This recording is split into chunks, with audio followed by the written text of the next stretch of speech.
In this video, I'm going to show you how to lock your Google Pixel phone remotely to protect your phone if it got stolen.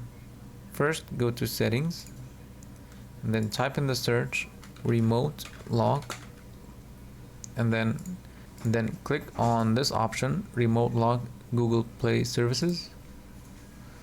And then here you can enable it. Make sure to have a screen lock, so I'm gonna add a screen lock here. So I'm just gonna continue with the pin. I'm just gonna write down my pin, and then once you create a screen lock, it's pretty much ready. Now you can use your phone number to lock your screen remotely. So let's say you lost your phone or your phone got stolen. You just go to any browser and then type in the search Android remote lock. I'm sorry about that. Okay, and then click on the remote lock.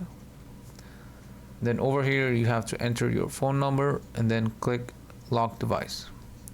So I'm gonna enter my phone number. I'm gonna hide the number for obvious reasons.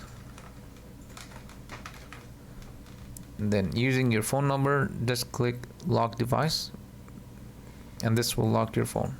Now if you go back to your phone, it's gonna be locked and you're gonna have to enter your PIN to access it. That's pretty much it for the video. If you found it helpful, please subscribe to the channel. Thanks for watching.